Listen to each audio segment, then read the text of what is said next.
Saya cukup merasakan adanya semacam persaingan dalam soal belusukan ke lokasi banjir ini antara Gibran dan Pak Prabowo jika dikaitkan dengan 2029. Tentu Pak Prabowo yang menang banyak dong. Gibran sudah kalah telak ketika Pak Prabowo menelpon langsung para pejabat di depan warga masyarakat.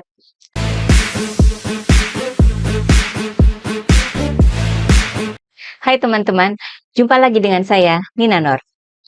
Jika kita mencari siapa pejabat publik dalam pemerintahan Presiden Prabowo yang paling gak enak menjalani jabatannya, maka saya yakin nominasi pertama adalah Wakil Presiden Gibran.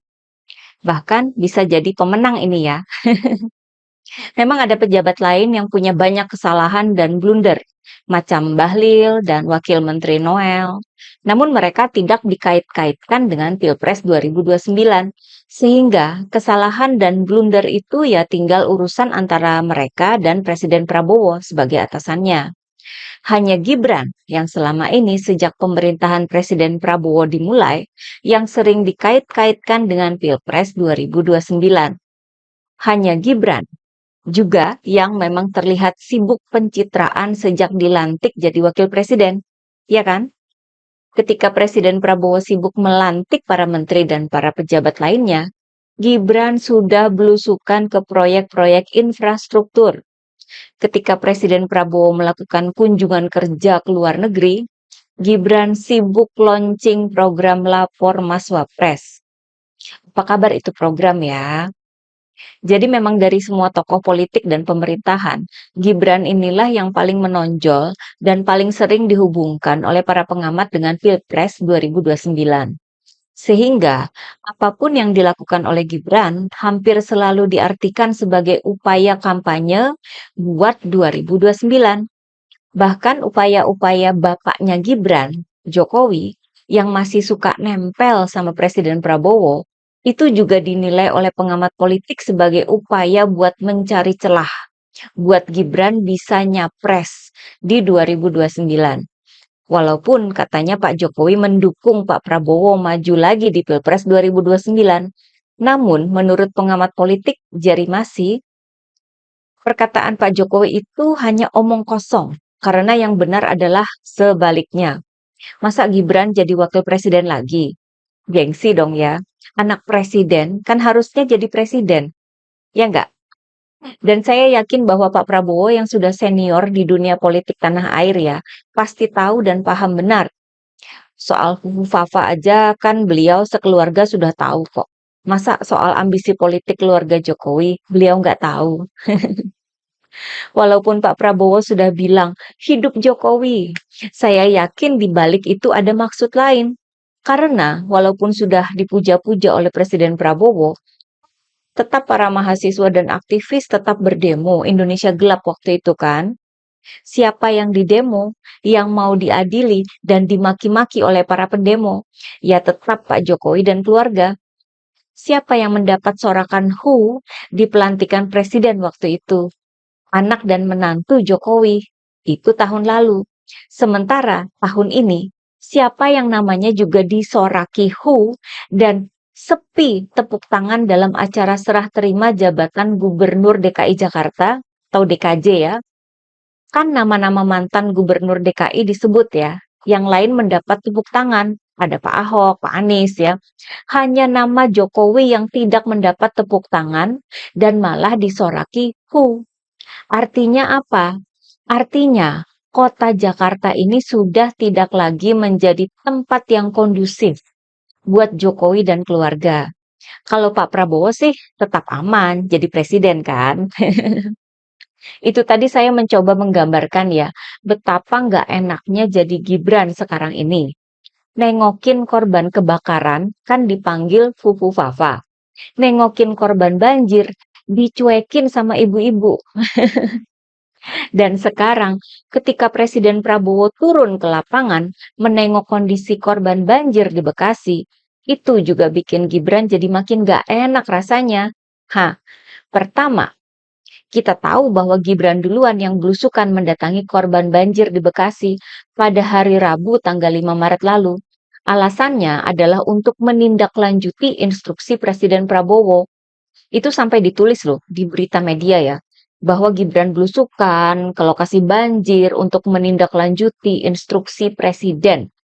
Padahal kalau dicek soal instruksi Presiden Prabowo, yang dikasih instruksi itu adalah BNPB, Badan Nasional Penanggulangan Bencana, untuk segera menangani banjir di Jabodetabek. Terus ngapain wakil presiden ke sana? Maka wajar saja banyak pihak yang mencurigai bahwa belusukan Gibran itu sekedar pencitraan politik saja, hanya buat pencitraan. Lalu Gibran dikaitkan dengan bapaknya yang sudah 2 kali jadi presiden. Artinya, kinerja bapaknya Gibran kan jadi dipertanyakan. Sudah jadi presiden 2 periode, kok Bekasi jadi banjir parah? Ngapain aja? Kan gitu logikanya. Apalagi kemudian ada insiden ketika Gibran dicuekin ya sama emak-emak itu ya, sampai emak-emak itu bilang males. Videonya sampai viral kan. Nah, sampai di sini saja udah nggak enak bener itu jadi Gibran. Ditambah dengan adanya peninjauan lokasi banjir oleh Presiden Prabowo sendiri pada hari Sabtu tanggal 8 Maret ya. Prabowo didampingi oleh Mas Seskap Teddy. Kalau dari videonya sih jelas, masyarakat sangat senang ya didatangi langsung oleh Presiden, berbincang langsung, ngasih bantuan dan buka puasa bersama dengan para warga. Dan satu hal yang tidak bisa disaingi oleh belusukan Gibran adalah ketika di depan para warga, Presiden Prabowo menelpon langsung beberapa pejabat. Beliau ngasih beberapa instruksi dan meminta percepatan pekerjaan yang penting. Ini sudah cukup untuk menafikan belusukan Gibran beberapa hari sebelumnya. Gibran hanya bisa bagi-bagi sembako, sedangkan Presiden Prabowo bisa memberi instruksi langsung ke para pejabat terkait lewat telepon. Itu kedua ya. Yang ketiga adalah ketika Pak Prabowo sempat ngobrol dengan seorang anak korban banjir. Ini ada videonya loh ya. Percakapan mereka itu cukup singkat ya. Pak Prabowo bertanya, cita-cita anak itu. Anak itu bilang mau jadi presiden. Lalu, apa pesan atau nasihat Pak Prabowo buat anak itu? Kata beliau, kalau mau jadi presiden harus belajar. Belajar yang baik, biar pintar. Percakapan yang sangat singkat ya. Tetapi maknyes dalam menusuk ke ulu hati seorang Gibran. Yang kita tahu lah ya IPK-nya berapa, yang gak suka membaca, yang hingga saat ini masih dipertanyakan soal pendidikannya oleh para netizen. Apalagi kan sempat bocor ya pengakuan teman masa kecilnya yang mengungkap bahwa Gibran itu pernah gak naik kelas. Dan gak bisa menjawab soal matematika sederhana macam 2 tambah 2. Lalu Pak Prabowo menasehati anak yang bercita-cita mau jadi presiden itu agar belajar supaya pintar.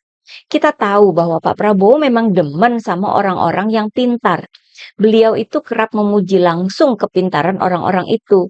Seperti waktu beliau memuji AHY atau Agus Harimurti Yudhoyono sebagai lulusan terbaik Akmil. Pernah gitu Pak Prabowo memuji Gibran sebagai lulusan terbaik sekolah tertentu? Kan nggak pernah. Karena memang faktanya itu nggak mendukung. Entah ini disengaja atau enggak ya. Saya cukup merasakan adanya semacam persaingan dalam soal belusukan ke lokasi banjir ini antara Gibran dan Pak Prabowo jika dikaitkan dengan 2029. Tentu Pak Prabowo yang menang banyak dong.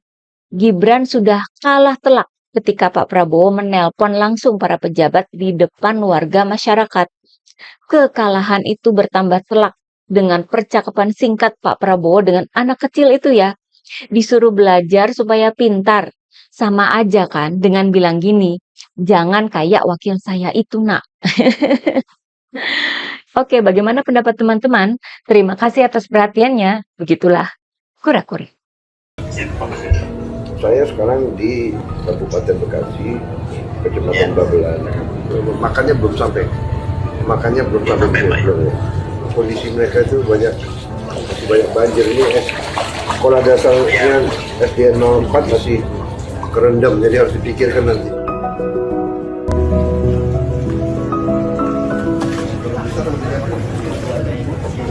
presiden harus belajar ya, banyak baik ya. Victor belajar dulu.